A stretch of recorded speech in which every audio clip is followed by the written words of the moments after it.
Hoje nós vamos conversar, então, sobre o filme Mínimo para Viver, né? Que foi sugestão de vocês. E realmente é um filme que dá para ver muitas vezes. Ele é muito rico, né? Em mostrar, em exemplificar como que funciona, né?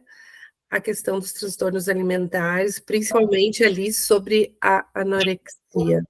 Como a gente tem estudado a anorexia, acho que caiu como uma luva agora, nesse momento. Então, assim, eu acho que vou tentar recapitular um pouco a história para a gente só depois começar a contextualizar. Eu fiz um resuminho aqui fiz um resuminho de temas para a gente discutir que eu achei que são importantes, e daí depois vocês podem ir trazendo as perspectivas de vocês. Então, é a história da Ellen, né? Que é uma moça de 20 anos que está com um quadro de anorexia já bem avançado, eu diria, né? E ela já começa o filme numa cena dela e a irmã na mesa conversando, e ela mostrando o dom dela de contar caloria, que ela sabe tudo de cor, que ela sabe qualquer coisa, que ela não perderia uma sequer vez se fosse num jogo, porque ela sabe tudo, né? A irmã dela fala que ela é uma espécie de maga das calorias, né? E aí a gente já entra no contexto familiar, né? Que ela mora na casa do pai, e a gente só conhece a madrasta. E é a pessoa que está encarregada de cuidar dela e de resolver o problema, né? Então a gente vê uma madrasta ali muito empenhada, muito nervosa, tentando, né, achar caminho, se esforçando para isso, mas com uma certa dificuldade de se conectar a Ellen, né? A Ellen parece que consegue se conectar com a madrasta também. Já com a irmã, a gente vê que ela tem uma conexão afetiva ali, é a conexão mais claramente desprovida, assim, de defesa, né? Ela tem essa irmã e tem uma relação bem bonita até com a irmã, né? Depois a gente vai ver a preocupação da irmã com ela, né? Mais à frente. E aí a madrasta consegue uma clínica para ela, uma clínica diferente, que aparentemente tinha lá um tratamento não muito convencional, o que, no meu ver, não achei muito fora do convencional também, não sei bem o que eles entenderiam ali sobre não convencional. O que não seria convencional, me parece, sim, que ele destoa um pouco com o ritmo que a família leva, né? O terapeuta ali, que a gente não sabe se é um psiquiatra, se é um médico, se é um psicanalista, o que ele é, né? Mas acho que ele é médico, porque ele escuta o coração dela, e, e ele tem uma postura, assim, muito direta, né? Ele não faz curvas. Acho que nesse sentido, talvez, ele não seja tão convencional. Ele faz poucas aparições, né? E é o Keanu Reeves, né? Keanu Reeves. E ele eu não sei pronunciar direito o nome dele, mas enfim, ele faz poucas aparições, mas sempre muito assertivo, assim, né? Na forma como ele traz ela para a realidade, né? E aí a gente tem uma cena lá dela eu acho que são cenas emblemáticas, né? A cena que ela está sentada na clínica e que ele diz para ela assim: você faz muito abdominais. E ela responde: nem tanto. Ele disse: não é uma pergunta, é uma constatação, né? Dava para ver as marcas nas costas dela do quanto ela estava fazendo abdominal para queimar as tal das calorias fantasmagólicas que ela tinha, né? Aí ele propõe internação, né? E ela não quer se internar, e ele bate firme e diz: bom, então você não vai se tratar comigo. Se você quiser se tratar, vai ter que seguir as minhas regras, né? E ela acaba indo para essa clínica, né? E lá ela se depara com outras iguais, né, ou parecidas. E aí ali a gente vê alguns tipos de anorexia. Tem a purgativa, né, que é essa de comer, mas vomitar, ou fazer muita atividade física. Elas saem para caminhar, elas fazem exercício, sobe e desce escada. Ou essa de não comer, que é o caso da Ellen, né? A Ellen não quer comer, não quer mais comer, ela não está decidida ali, tem uma decisão mórbida dentro dela ali que ela não consegue mais comer. Está com muita dificuldade, não é? Então ela mexe no alimento, às vezes ela mastiga, mas bota para fora. E o que eu achei interessante, assim, que a clínica, ela tem pontos positivos e negativos, mas ela traz, assim, essa rotina, né, que eles têm que estar na mesa todos juntos, mesmo que não coma, ou que coma muito pouco, ela tem que se deparar com o alimento, porque uma coisa que eles mostram também, assim, outra coisa que o psiquiatra diz para ela é que não quer conversar sobre comida. Eu achei muito interessante. A gente tem coisa mais importante para conversar. Então, por quê, né?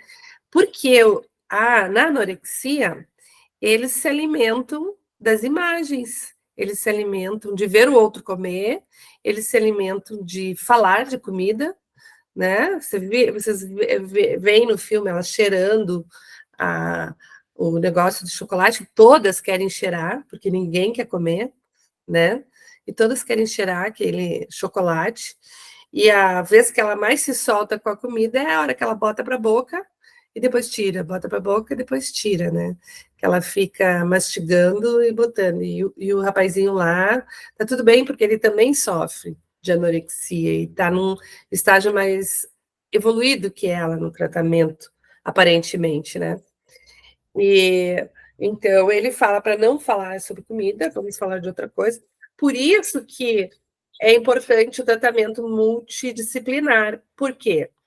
Ela vai falar de comida com a nutricionista. Então, ela vai lá falar de comida com a nutricionista. Vai falar de remédio com o psiquiatra. E como terapeuta, ela vai falar sobre a subjetividade dela, sobre as questões de relacionamento, sobre as questões de circunstâncias, sobre os seus sintomas, sobre as suas relações, seus atos falhos, sonhos, qualquer coisa que tenha a ver com o processo de análise. Claro que, eventualmente, né, vai ter uma conversa, né? Então, você vai conversar lá com o psiquiatra, e ver se ela está emagrecendo, se ela está engordando,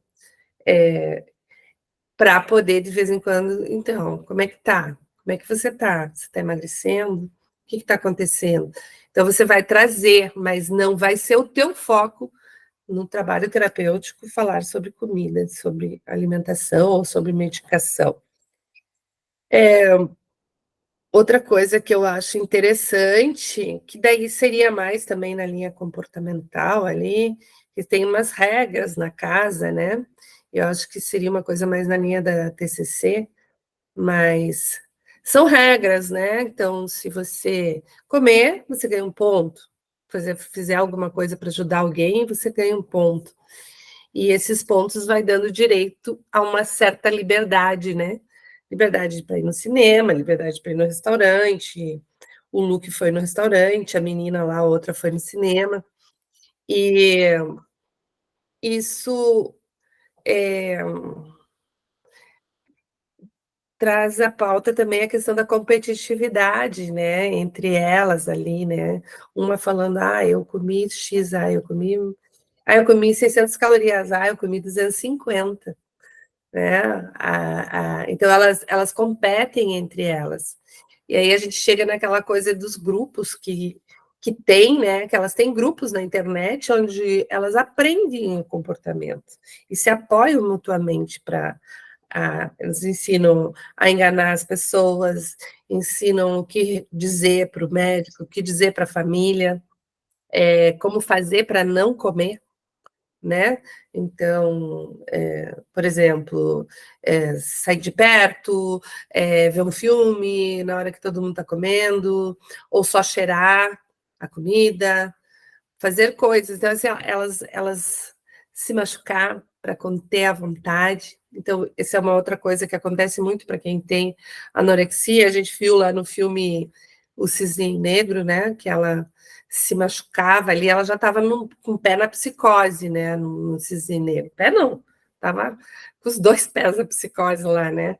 Mas essas técnicas, assim, né? Então, tem o grupo da anorexia, que é as Anas, né? A Ana, que é um grupo que foi banido, mas elas acharam outros caminhos para criar esse grupo, nos blogs, até nessa internet que não é controlada, né? A Deep Web, né? Então, elas ainda mantêm esses grupos, e tem os grupos as MIAs também, que é das bulimias, né? Que também é a mesma coisa. Então, são grupos onde elas trocam as suas histórias, competem, mostram, exibem o que estão conseguindo, o que não estão conseguindo, como estão conseguindo. E aí a gente chega também numa outra circunstância ali, né? A Ellen tem um diferencial. Ela é uma artista, ela desenha, a gente não sabe que desenho que influenciou, mas tem uma menina que se suicidou, que acompanhava ela, né? E que manda um bilhete para ela dizendo que ela se motivou pelos desenhos dela, né? Que ela idolatrava ela, que ela queria morrer também, que ela ia morrer e morreu. Isso, então, a gente já recebe essa Ellen com esse trauma já no início do filme, né? De se sentir culpada por se expressar. Eu não sei o que é, acho que faltou, eu não me lembro, talvez eu tenha que ver de novo. Acho que faltou mostrarem mais, né, o que era a expressão artística da Ellen, né? Enfim, que mais? A gente tem, então, a madrasta, né? Um pai que só se tem notícias por telefone e nunca é com ela, nunca diretamente, né? Então a gente já vê ali que tem um passado, né? O passado da Ellen, a gente não consegue achar uma coisa estruturada, né? E essa mãe que a princípio ela cansou de cuidar da Ellen, né? Ela começou a ficar transtornada também com por não poder ajudar a filha, né? E mandou a filha embora. E aí tem a questão da sexualidade, tem a questão de ficar. Ah, tem uma frase do médico também que ele diz, como é que ele diz, de culpar, que quando a gente se ocupa,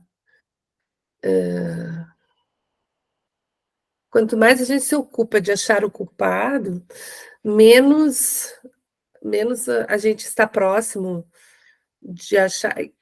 Agora não me lembro da frase, depois vocês olham lá, mas é uma frase assim, que a gente procura o culpado, mas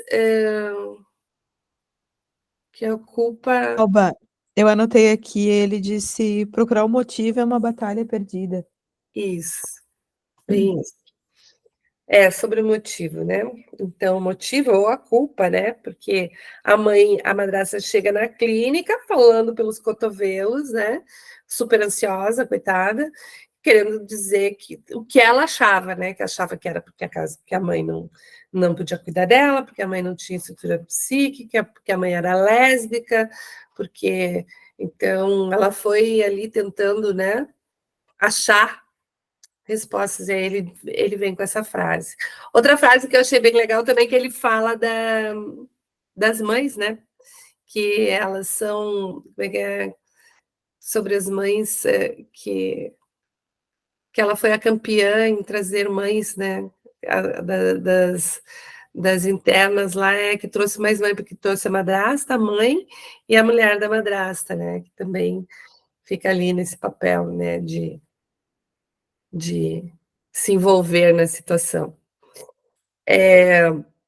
Então a gente já vê assim que a estrutura da Ellen é bem disfuncional mesmo, ela não tem uma estrutura firme. E o que me chama muita atenção é a passividade dela diante de tudo isso. Então, as pessoas falam e ela escuta, ela faz algumas caras, mas ela não retruca ninguém, assim, ela não briga, né? Como se ela entendesse o tempo todo todos. Dá a impressão que ela tem essa compreensão, assim. Não sei se vocês notaram isso, mas eu achei, assim, que ela não tem, que falta uma agressividade nela. Depois aparece a agressividade, mas eu vejo ela como muito neutra, isolada, né? Com um afeto controlado, que é uma característica também, né? A anorexia às vezes entra nesse lugar para. Chegou a Alessandra. Ela entra nesse lugar como uma forma de não ter que confrontar as coisas que ela não tem controle. Então, ali. Oi, Alessandra, boa noite. Boa noite, desculpem o atraso. Imagina. Hoje eu não estou muito bem de gripe, mal-estar. Eu sei, passei semana assim também. Desculpa. Mas assim, a gente já passei um pouco da história do filme, mas ainda estamos nela. E nós estávamos falando agora me perdi onde que eu estava mesmo. Estava falando que ela tem um afeto muito controlado. Isso, Não, então, assim, diante, né, na terapia de família ali, quando eles chamam as famílias, vem as duas mães, a madrasta, ela, o terapeuta e o pai, nada. O pai está trabalhando, está sempre trabalhando e nunca pode, e a gente não conhece o pai até o final do filme. Então, isso aí também já é uma grande dica, assim, né, da falta paterna ali, o que isso representa. E aí ali a gente vê elas, as mães ali tentando se culpar, uma culpar a outra, né? A madrasta reclamando da ausência da mãe, a mãe reclamando, dizendo que ela tem o direito de viver e ao mesmo tempo chorando, desesperada. E a menina lá, apática, né? Assim, dá para ver que ela tá triste, mas assim, você não vê ela, né, se manifestar ali, dizer qualquer coisa. Dizer do abandono dela, dizer da ausência do pai, dizer, né, dessa mãe que não consegue ter estrutura psicológica para estar com ela. Aí quem entra no assunto e que se mostra ali é a irmã chega e fala algumas coisas para ela, diz que ela não aguenta mais, né? Saber que de repente a irmã pode ser internada a qualquer momento, que já não foi, então já não era a primeira vez que ela se internava, né? E que para ela seria tão simples, bastava comer, né? E ela não come, né? Então, assim, isso também é uma visão que passa pelas pessoas, mas se ela sabe que ela está doente, que ela está assim, que o remédio é a comida, por que ela não come? Porque não é simples. É justamente a comida que para ela, é algo que ela não suporta, ela não dá conta. Então, assim, dá para ver claramente que existe que a anorexia aí, ela entra como uma forma de controle. Tem aquela cena também que a menina, que a irmã fala para ela, né, que ela está emagrecendo, que enfim, a irmã fala sobre o estado de saúde dela e ela diz: não se preocupe, eu estou no controle de tudo. Essa frase é muito emblemática, ela é muito forte, né? Porque assim, ela tem a fantasia que ela tem o controle e que nada de ruim vai acontecer para ela. Ela vai controlar as calorias, Só que ela já não está mais comendo, ela já parou de comer. Então, ela já não está mais no controle também, não é? E aí mostra a questão dela medindo o braço o tempo todo, né? Medindo, ela está emagrecendo, medindo, para ver se fecha o braço, até que no final lá ela consegue e fecha mesmo, né? O dedo dela, porque só tem osso ali, não tem mais nada. E aí tem o contexto. Bom, eu tenho aqui tem uma sequência, porque aí tem as cenas emblemáticas, tem a relação dela com o menino, né? Que ele, acho que ali representa o masculino, né? Os homens que tem, mas é muito pouco explorada, e ele está muito mais ali com o papel meio paterno dela, já chega conduzindo ela, mostrando os lugares, dizendo como é que funciona a casa, o que vai ajudar. Aí depois rola um romancezinho entre os dois ali, né? E vem a questão da sexualidade. Tem uma hora que ele pergunta para ela, quando ele quer beijar ela lá, se ela foi abusada, se ela tem algum trauma, né, em relação, ela diz que não, que só os traumas normais, né, dos homens falarem coisas, ou se esfregarem, ou coisa assim, né, e, e ela não aguenta aquela história com ele, e ao mesmo tempo dá para ver que ela está super empolgada com ele. Mas ali ela já não menstrua há muito tempo, né? Então isso também é uma coisa que tem uma questão hormonal que acho que influi um pouco na libido, né?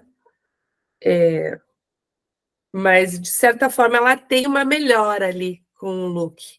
Ela sai com ele, se diverte, se arruma, vai na mesa, interage com a moça que está grávida. E é muito louco, né? Porque a menina que está grávida é bulímica, né? E tá lá, come. Isso não aparece, só quando ela perde o bebê, que as outras dizem, né, mas o bebê não ia se criar, porque ela estava vomitando todo dia, de noite, ela ficava vomitando no banheiro. E aquilo impacta eles também, né? Porque eles fazem a festa, o chá de fralda para comemorar a gravidez, as 12 semanas que ela tinha conseguido, e a menina perde. E aí ela entra num buraco, né? Na própria clínica. E aí ela vai embora, e daí tem outras cenas. Mas eu gostaria primeiro, eu tenho um roteirinho que eu posso compartilhar, mas eu queria saber, assim, de vocês, até aqui, o que é que você que chamou a atenção, o que impactou, o que vocês viram da teoria em relação ao filme, a teoria das coisas que a gente está estudando. Eu achei bem interessante essa frase, né, que ela falou lá com a irmã, e eu lembrei do que foi falado na última aula. Ela disse: fica tranquila, que eu tenho tudo sob controle. E realmente ela não estava controlando mais nada, né, porque ela já estava só a pele e osso. Eu achei, assim, que achei muito triste essa parte que a mãe fala, né, que ela não consegue mais olhar para ela, porque a mãe chega e fica apavorada. Tu parece um fantasma. E ela diz: eu não estou pronta para assumir essa situação. E quando eu vejo ela, assim, achando, a Alba, tu disse que acha que ela acha natural isso. Eu achei que ela meio que sentia um prazer em escutar essas coisas. A impressão que eu tive, assim, que mesmo que essa coisa não era só uma passividade, era como se ela, por dentro, assim, a gente não via ela com um semblante, assim, triste, mas com um semblante de meio que, assim, parece que alguma coisa, meio um gozo, sabe? Né, Sim, todo mundo ao meu redor tá correndo atrás das minhas coisas, minhas mães, né, no caso, a mãe, a madrasta e a irmã, e ela meio que ali, tipo, todo mundo fazendo alguma coisa para ela, né? E aquilo que tu falou também de não procurar, que ele falou, né? Não adianta procurar o motivo, é uma batalha perdida, procurar o motivo de porquê, porque ela fica questionando ele, né? De porquê. E acho que foi ele que disse, o menino, né? Disse para ela: você não é magra, você assusta as pessoas e eu sei que você gosta disso. Então, eu acho que também tem uma questão de ela sentir prazer em se mostrar tão magra, assim, porque então elas fazem competição de quem se cortava mais, né? Parece que A foi mais magra, quem come menos. numa internação anterior, né? Ela disse: passar fome é o que te deixa feliz, como um viciado ou alcoólatra. Não se trata de peso, é uma outra coisa, é uma anestesia que você procura sentir. Que o Verdade, tem coloca essa na hora, né? que ele Eu fala. achei bem interessante essa frase, que eu sempre imaginei que a anorexia, ela não gostava de comer, né? Eu achei que era tipo assim, eu não gosto de comer, né? Por algum motivo, que nem o Fernando perguntou, qual que é o X da questão de elas não comerem? Eu achei que era uma coisa que ela não tinha vontade de comer. Mas não, ela cheira a comida, e aí ela fala assim para o menino, ele fala para ela: você tem medo de comer e de não conseguir parar? Daí ela fica pensando assim, tipo, talvez, né? Que parece que é uma compulsão que ela Uhum. tem pela comida, e aí ela tem medo de comer e não parar de comer. Daí ela fala ali depois, né? Qual, qual seria a comida que ela comeria antes de morrer, que é aquele doce, né? Que ele depois leva para ela, ela pega, ela cheira, mas ela não come. Então eu acho bem impactante essas cenas assim, né? E ela falou que quando ela não consegue dormir, ela desenha comida, né? Que absurdo, Então, né? é. Elas gostam de comer, então eu achei isso, eu nunca tinha E eles se prestado. sentem sempre com fome, eles estão sempre com fome. E eles estão sempre ludibriando a fome. Por isso que elas se ajudam nos grupos das Anas, lá, para se dar dicas de como escapar, de como enganar a fome, de como enganar toda a família, né, no caso. E quando come, né, como purgar ou como queimar, né, ou purga ou queima. Alguma coisa tem que ser feita, né? Mas sim, é isso aí. É isso que a gente vê na prática.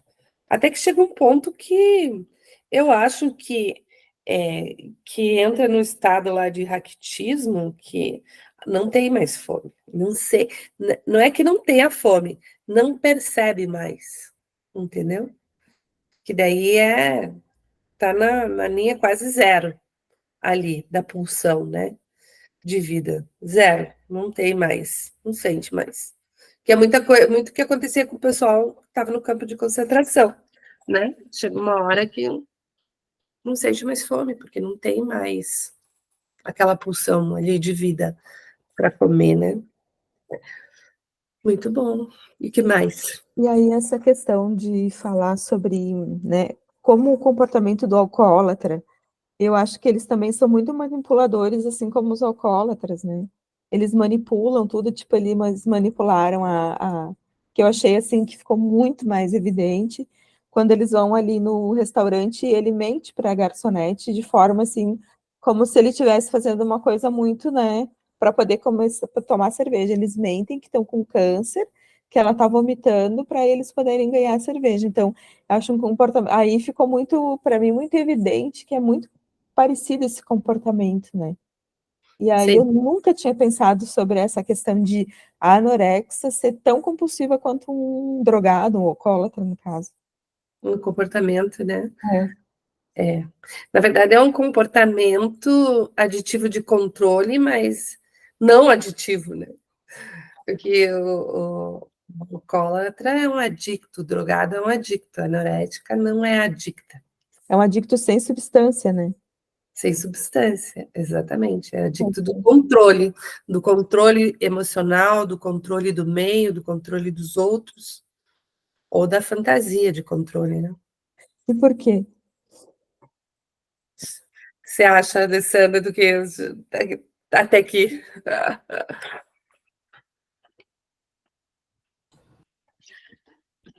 Porque é difícil dizer, né? Porque é tão subjetivo, né? Pode ter N questões aí nesse porquê, né?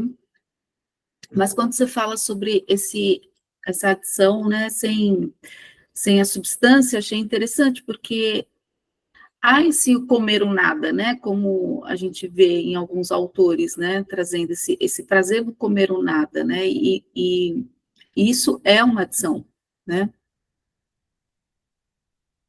É, é assim. Quando você diz sobre a questão do restaurante, achei muito interessante essa comparação, porque toda a clínica, né, dos transtornos alimentares traz muito esse viés, né, da própria compulsão em todos os sentidos, né, tanto os TCAPs, quanto a anorexia, quanto a bulimia, né, estão muito próximos, né, eu acho que até o próprio manejo é muito equivalente ali, pelo menos ao meu ver, eu acho que é muito próximo. Muito bom. Acho que sim. Virginia, você tem algum comentário?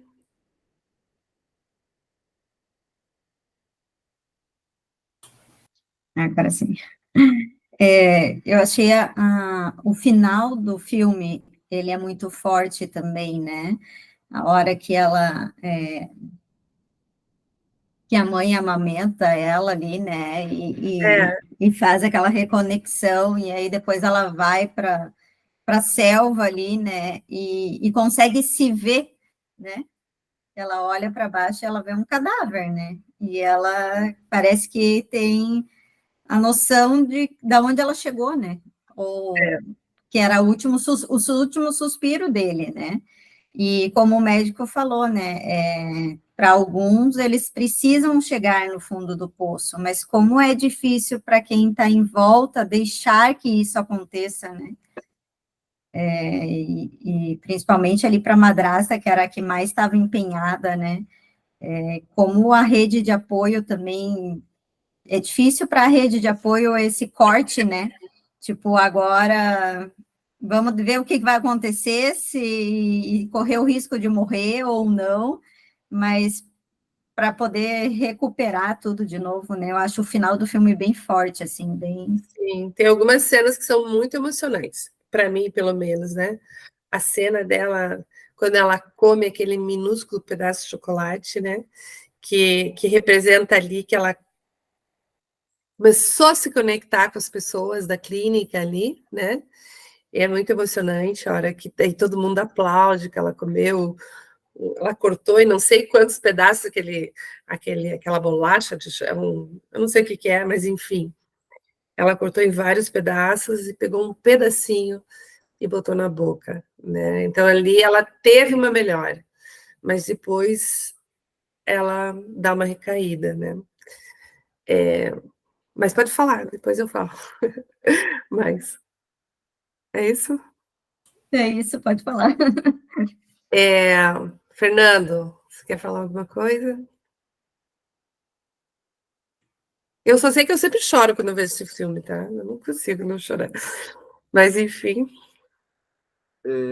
Na verdade, assim, não dá para retratar tudo, né? Bom, lógico, algumas coisas eu achei que faltou. Quando a gente fala é para não repetir o que você já falou. Vou só falar né, o que pode ter ficado para trás. Aquela clínica era uma clínica talvez fora da convenção, porque não tinha porta, né? Eu acho que era um tratamento meio humanizado. Assim, é uma casa, não é uma clínica, não é um espaço frio, né? Então, eu Sim, acho que seria essa a diferença. Mas, assim, senti duas grandes faltas. Uma é a falta maior de terapia. Eu acho que podia ter aparecido mais alguma coisa. Então, assim, parece que parece que o tratamento, ele meio que por si só, as pessoas se tratam sozinhas, vendo um grupo se ajudando e daí para frente, sem aquela conversa maior, né? Então, assim, a gente acha que pode ser isso, né? Eu achei o Luke, ele é a pulsão de vida dela, e tanto é que no final, quando ela estava sonhando, enfim, lá já Delirando. delirando, quem aparece é ele, né? Então, é ele que seria a pulsão de vida dela, ele que seria o resgate dela. Tanto é que ela depois volta para a clínica, eu acho que também por Ali causa é um dele. finalzinho romântico, eu diria assim, dá uma romantizada, né? Mas o que é o romance, né, Alba? Romance É, é vida, né?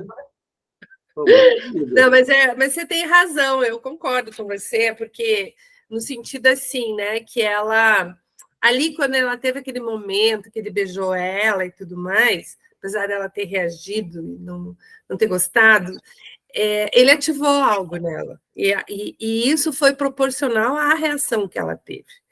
Então aquilo ficou dentro dela. Mas aconteceu outras coisas, ele foi fazer a cirurgia e sumiu, ela não entendeu, então aconteceram coisas ali, mas acho que você pegou bem, porque quando ela está delirando, vem ele na imagem, que é a coisa do sexual ali que pulsionou, né? Que é uma pulsão de vida, óbvio, né? É. Agora, sim, eu não tinha falado antes, mas aí agora a Virginia trouxe, eu já vou falar também. A cena emblemática, né? Ela piora na clínica, eles deixam ela embora, porque ele disse para ela que ele ia ter que entubar ela, que ela ia ser entubada, senão ela não ia poder ficar ali. E aí ela vaza, vai embora e vai atrás da mãe. Vai lá atrás da mãe, quase desmaiando na estação lá, que eu não sei se era de avião ou trem. E chegando lá, né, recebida pela mãe, pela mulher da mãe, e aquela conversa toda, mas assim, chega uma hora que a mãe vai instalar ela lá fora, numa coisa que ela recebe os turistas, é até bem bonito, uma barraca, mas é para o lado de fora, né? Então, isso também é emblemático. Mas daí a mãe senta do lado dela e diz que conversou com uma amiga que trabalha com isso, que não sei o quê, e que porque ela tinha que trabalhar quando ela era pequena, que ela não pôde ficar em casa, não pôde dar carinho, não pôde dar atenção, não pôde alimentar ela, que talvez se ela alimentasse, elas pudessem se acessar alguma coisa ali, né? A mãe fala chorando, e é muito forte quando a mãe diz assim: eu resolvi aceitar que a sua decisão. Se você quer morrer, eu resolvi aceitar. A mãe fala chorando, né? Mas a gente podia tentar fazer isso, né? Eu não quero mais brigar com você, eu não vou mais brigar com você. E aí ela pede para a mãe um tempo, a mãe está com a mamadeira, né? E ela pede um tempo para pensar, e a mãe resolve então tá. E sai. Quando a mãe está na porta, ela diz: mãe, por favor, me alimente. Nossa, é para matar. A mãe vai, pega a mamadeira, pega ela no colo, que nem um bebê, põe a mamadeira na boca.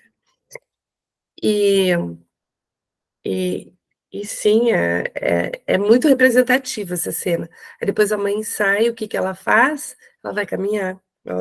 É mamadeira de leite de arroz, que é super baixo caloria, né?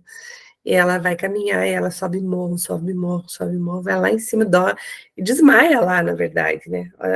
Ela se esgotou, porque é o comportamento compulsivo. E é um expurgo.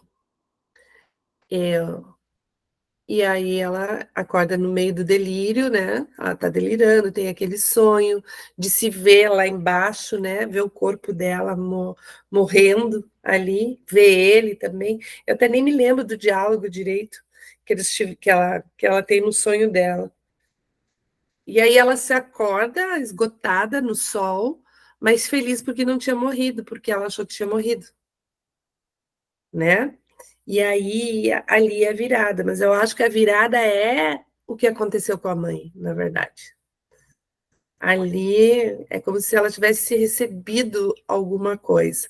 Mas tem uma outra coisa que a gente não falou, que eu achei interessante, que foi o psiquiatra sugerir a ela que mudasse de nome. É Ellen, né? O nome dela, ele sugeriu. Não me lembro qual que é o outro nome. Você lembra? Eli, Eli? Eli é porque assim, ó, eu acho que o método deles, apesar disso que eu não tinha percebido muito bem que o Fernando falou que é uma casa meio familiar, eles têm algumas coisas que parecem do AA, né? Porque no AA, quando a pessoa No entra, TCC também.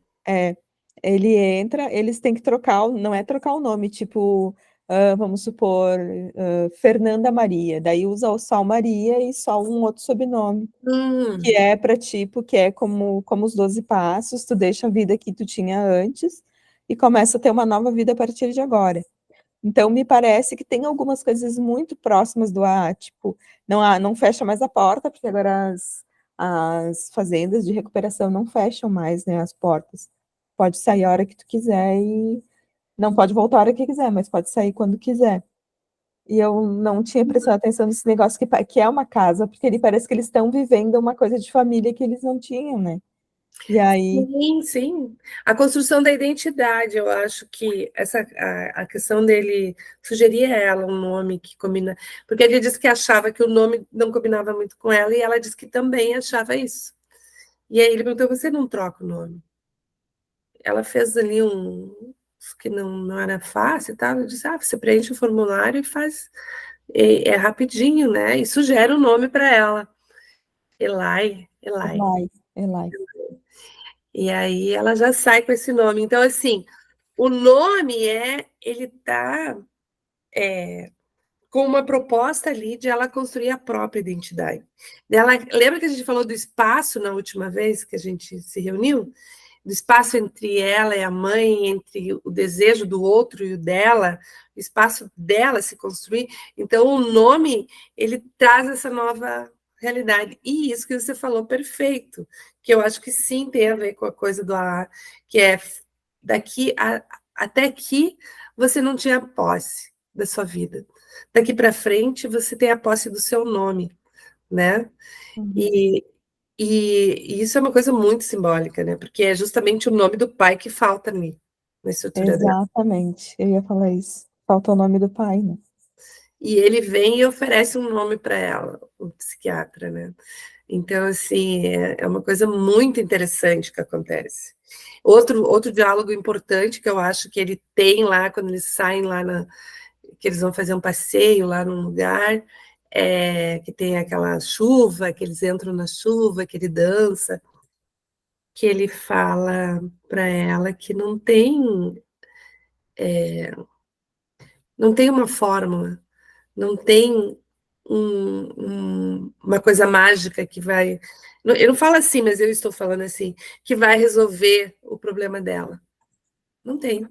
É ela, só tem um caminho, é ela assumir as dores dela, ela deixar de ser criança, de ser infantil e se implicar na vida, se implicar nas coisas. Que o comportamento dela é regressivo e infantilizado, que ela está infantilizada e que ela precisa mudar isso, que ela precisa e que só tem isso. E ela diz: nossa, mas que decepção você me falar isso. É isso. E ele diz, né? Então, fantástico, né? Muito interessante. A Claro. autorresponsabilização, né? Que é, né, se implicar diante do fato de uma escolha, né? E eu acho que tem muito a ver com isso, assim, enquanto não pulsar lá dentro uma vontade de vida, porque elas sabem que vão morrer, elas sabem, elas não estão preocupadas se vão morrer. E tem umas, inclusive, que você vê relatos na internet, assim, de algumas que dizem assim: eu imagino que no meu velório fico imaginando quem que vai. que vão dizer, nossa, como ela estava magra, como ela emagreceu.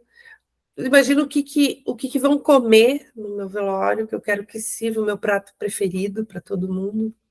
Então, assim, elas fazem construções delirantes, assim, em relação à morte, como se a morte não fosse algo que as amedronta. Elas não, parece não ter esse medo. Elas estão movidas. O medo maior é engordar. É isso A aí. sociedade, né, vê-la e ela a si própria, né, como gorda, né? Então, a morte em si não é algo tão feroz assim, né? Que horror, né? Isso tu acha que faz sentido, Alba, essa questão de elas manipularem também ou sentir um gozo nesse Sim, comportamento, vendo as outras o pessoas gozo do sofrerem? controle. É o gozo do controle, sim. Sim. Porque é a única coisa que elas têm, né? De fazer. Quer dizer, fica todo mundo sentindo por mim, eu não preciso sentir. E por isso que ela também, porque ela poderia manifestar raiva da mãe, raiva do pai, que não aparece nunca, nunca fala, não tem, esse pai nunca aparece, ela não tem contato com o pai. Né? O pai manda a madrasta cuidar e a madrasta usa o discurso, não, mas ele está trabalhando, é ele que está pagando isso, é ele que está pagando isso. Então, ele aparece por intermediários, né, e por alguma questão financeira ali, né, ela consegue mover todo mundo, a família inteira, ela consegue trazer a mãe, Uhum. a irmã, só não traz o pai. O pai ali marca profundamente, no caso ali, um filme, ele deixa muito claro, assim, a falta do pai, né? E aonde que na anorexia, do que a gente estudou antes, a anorexia, que a Alessandra falou no nosso último encontro, que é o que o pai tem que fazer ali, é o corte, né? É criar o espaço entre a mãe e a filha, né? E é isso que ele não faz, né? Aliás, ele não faz nada, né? E esse corpo também parece um corpo, como tu disse, além de ela estar psiquicamente regredida, ela também vira fisicamente regredida, porque é um corpo pequeno, né? Um corpo Cuidado. que vai ter que vestir roupa infantil, porque ali não vai caber uma roupa de adulto, né? Sim. E você vê como não é uma coisa ligada ao erotismo também, porque as roupas que ela usa lá são aquelas roupas largonas, né? Nem é para exibir o corpo, assim, para seduzir, né? Não. A maioria usa tudo roupa larga, né? É justamente até para que não tenha essa intervenção nessa fantasia delas, né? Do sexual, né? Da coisa da pulsão de vida, né? Uhum.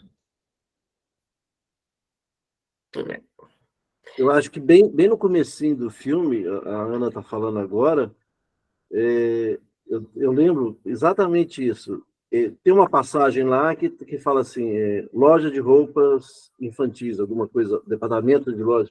Bem no comecinho, é sutil, mas aparece. Né? Uhum.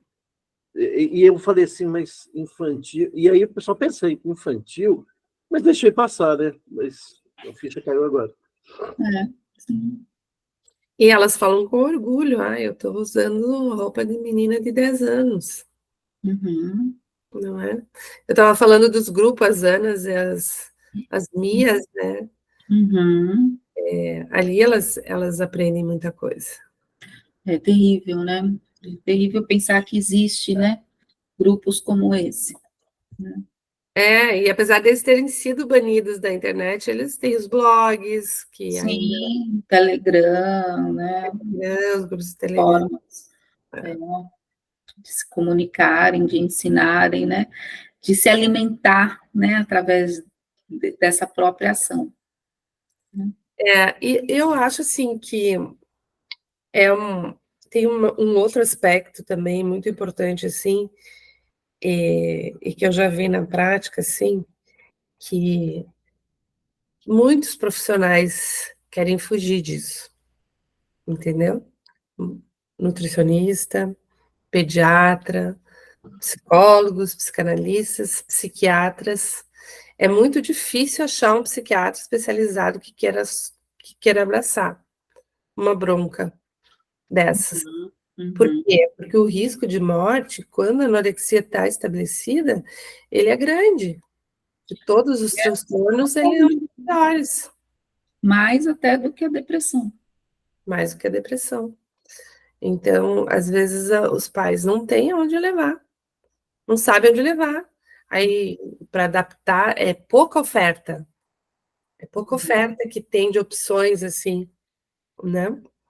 E hoje a psiquiatria é extremamente cara para as famílias que têm baixa renda, pagar um psiquiatra R$ 500, não consegue, entendeu? Aí vai para o SUS e demora, às vezes nem mandam para o psiquiatra. E não é especializado também, né? Ele não é especializado. É muito difícil o tratamento, né? Aí tem os outros centros, né? Como o próprio Ambulim, né? Esses outros que daí você fica na espera desse atendimento, né? O IPCAC, né?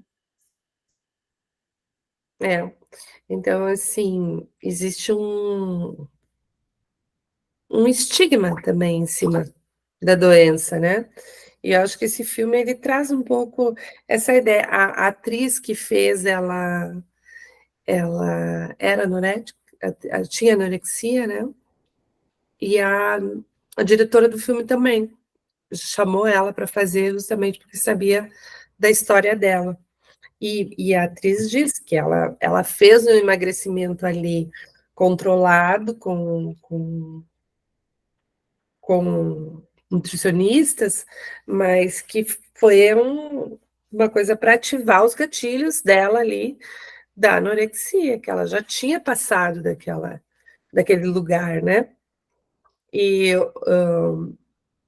então, outra coisa que me chamou a atenção e que eu sou contra é misturar os transtornos, justamente por causa da competição. Então, tinha as gordinhas junto lá, né? E a que cuidava delas também era bem gordinha, né? Uma menina lá que estava internada e Sim. que praticamente não teve participação, que era obesa, tinha as bulêmicas, né? Mas principalmente misturar bulimia, anorexia e obesidade, porque uma é gatilho para a outra ali. Então, Sim. assim, nesse sentido, acho que eles não tiveram muito cuidado. Eu acho que eles quiseram demonstrar. Claro que o protagonismo está todo ali em torno da anorexia, mas não é uma coisa muito aconselhável. Assim, tudo que eu li a respeito não aponta para esse caminho de misturar, né? Justamente por isso, porque uma é gatilho para a outra, não para o bem, mas para a doença mesmo, né? E é isso. Mais alguma coisa? Acho que a gente conseguiu dar uma pincelada, mas assim, dá para ver bastante ali no filme, né? Claro que não é uma abordagem psicanalítica, né? Eu acho que ele está muito mais para o lado da TCC do que da psicanálise, esse terapeuta, né? Mas o filme em si nos dá, né? Então, assim, você tem ali uma relação da casa, da circunstância que a menina vive, que já diz muita coisa, da família disfuncional, né? Da dificuldade de relacionamento dela, da dificuldade de sentir dela, né? Então, assim, ele, de certa forma, mostra um pouquinho de tudo que a gente estudou até aqui, não foi? Foi exatamente isso. A outra vez que eu assisti esse filme, eu confesso assim que eu um pouco fiquei com raiva dela, né? Porque a gente vê, tipo, no Brasil, a classe mais pobre somos todos, né? Mas a classe mais miserável, assim, passando fome. E aí eu acho, né? Eu achava que a anorexia já era de uma classe um pouco mais alta, que pessoas de classe assim muito miserável não têm anorexia. E não, né? É todos. Tem classe. Na primeira vez que eu assisti, eu fiquei com muita raiva da menina, assim, sabe? E aí agora eu consegui olhar com, nossa, totalmente diferente. Foi da aula passada, né, que a gente teve essa questão, que tu falou do controle, me chamou muita atenção, mas controle de quê, né? E aí ela tem a Alba usou uma palavra, né, é um delírio, né, ela delira, é um delírio achando que tem um controle, mas não tem controle de nada. E eu não entendia mesmo antes. Ela só tem o controle da fome, na verdade, e ela consegue mexer com o ambiente, mas ela não consegue controlar nada, né? E ela tem a fantasia que ela não vai ir para o buraco, que ela vai ficar sempre um pouquinho antes, né? E ela vai, não consegue. E é uma doença, né? É um transtorno. Quer dizer, a apatia dela, é uma forma de pedir socorro, é uma forma de dizer, ó, eu não aprendi a lidar com a dor, eu não aprendi a lidar com essa família disfuncional, eu não aprendi a lidar com esse pai que não está comigo, que nunca me dá bola, eu não aprendi a lidar com essa mãe que me largou por causa que ela estava construindo uma nova vida com uma mulher e me deixou. Eu não aprendi a lidar que eu tenho que agora viver com a minha madrasta e que é ela a pessoa que eu posso contar, né? Então, é tudo isso. Então, eu não aprendi a lidar com isso. Então, eu vou parar de comer. Pronto. Eu lido com isso. Isso eu consigo lidar.